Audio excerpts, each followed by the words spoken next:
Давайте поговорим откровенно. Представим себе, что благие универсальные ценности прогрессистов и прежде всего священный принцип равенства реализуются здесь, в Израиле. Что это будет означать на практике? Прежде всего, отмену дискриминационного закона о возвращении. В самом деле, с какого такого перепугу автоматическое право на гражданство имеют здесь только евреи? Это ведь грубейшее нарушение принципа равенства. И почему арабам, составляющим сейчас 20% населения страны, не позволяют воссоединиться со своими многочисленными семьями? У них это называется хамула и насчитывает сотни желающих кушать, убивать и насиловать душ из Иордании, Египта, Сирии, Судана и так далее.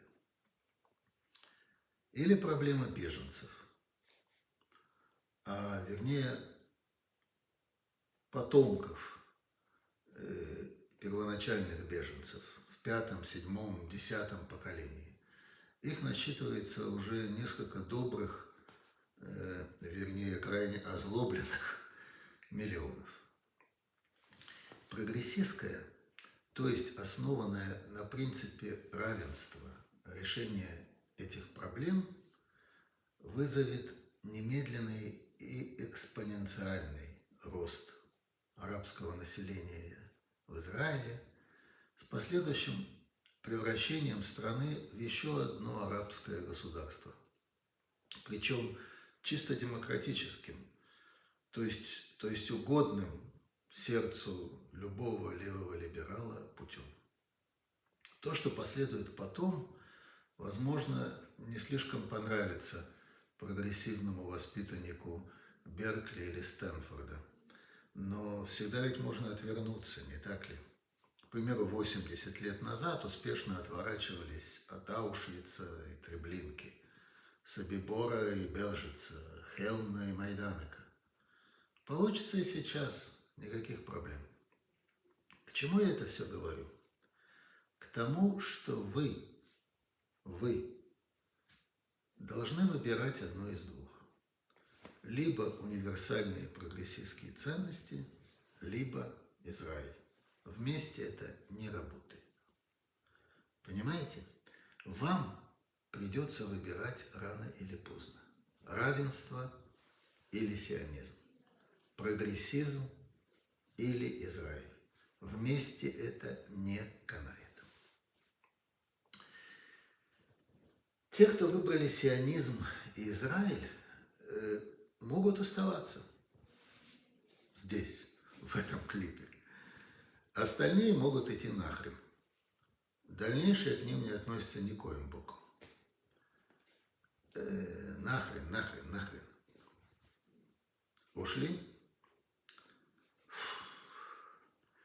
Насколько лучше теперь дышится, правда? Давайте проясним, что это такое выбранный вами сионизм.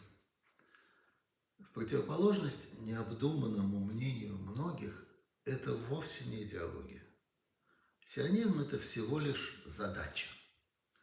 Задача построения и удержания национального еврейского государства в границах Эрец-Исраэль. А задача на разных этапах может сочетаться и сочеталась на практике с самыми разными идеологиями. От коммунистических и социалистических до буржуазно-либеральных и мессианско-религиозных. Часто, как показывает история, эти идеологии вступали в противоречие с задачей. И тогда приходилось выбирать. Кто-то выбирал задачу и порывал с прежними идеологическими патронами, как, скажем, израильские коммуняки после расстрела в России еврейского антифашистского комитета и после дела врачей. Кто-то, как известный Менахем Элькинд и его соратники, вернувшиеся в СССР в середине 20-х годов, выбирали идеологию и порывались с задачей. Но проблема выбора либо-либо, о которой мы говорили выше, стояла всегда. Сегодня задача сионизма перенесла свой главный упор на удержание. Я имею в виду удержание национального еврейского государства в условиях крайне враждебного окружения. И тут имеются в виду отнюдь не только арабы и аятоллы. Есть еще и современные прогрессисты, которые начинают брызгать слюной ненависти при одном только упоминании Израиля. И чья идеология, как мы уже установили в самом начале, в принципе несовместима с существованием Израиля как еврейского государства. Если поставить их перед выбором, что им важнее? Универсальные ценности, я всегда ставлю это понятие в кавычки, или существование Израиля. И они, пусть и со слезами на глазах, гарантированно выберут первое. Гарантированно выберут первое. Иными словами, сионизму, как задаче удержания национального государства, приходится сегодня едва ли не труднее, чем в прежние годы. Тогда врагами были слабые в организационном и военном отношении арабы. Сегодня это союз богатого и консолидированного арабского и исламского мира с западной диктатурой прогрессизма.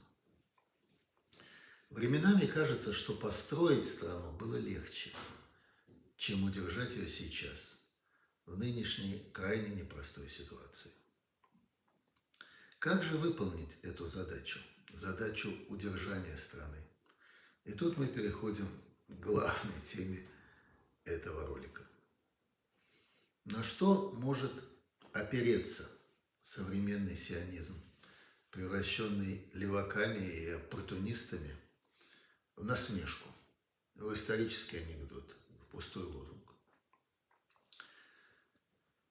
Может быть, на всеобщие демократические выборы в Кнессет? Увы. Законодательная практика у нас пребывает под жесткой пятой богатства, Верховного суда справедливости, который может хоть завтра блокировать не только любое движение, решение парламентской власти, но и сам закон о возвращении, о чем уже говорилось. И далее по описанному сценарию. Может быть, можно полагаться на правительство? Увы. Увы. Наши министры не властны принимать какие бы то ни было решения без пристального надзора системы юридических советников, о которых я, кстати, рассказывал в предыдущем ролике, и которые, как и Верховный суд, действуют в полном соответствии с универсальными ценностями. Может быть, на армию, на наш прославленный Цагаль? Увы, и тут, увы, на протяжении последних десятилетий Цагаль подвергается последовательной кастрации высшего офицерства и элитных частей ВВС, спецназа и так называемой 8200 разведки, причем взамен отрезанного там пришивают все те же универсальные ценности. Сегодня мы наблюдаем это на примере всевозможных петиций, отказов выполнять приказ и прямых призывов к государственному перевороту. Может быть, мы можем полагаться на СМИ, на литературу, на кино, на светскую культуру в целом? Нет, там на ключевых позициях сидят еще более оголтелые прогрессисты, чем богатцы. Тогда на что же можно опереться в той задаче удержания страны? Единственный путь к удержанию страны, к спасению Израиля как национального еврейского государства, а это, как мы уже установили прежде, единственная форма, в которой Израиль как еврейское государство может существовать, этот единственный путь заключается в союзе сионизма с еврейской традицией, в постепенной конвергенции двух этих сил.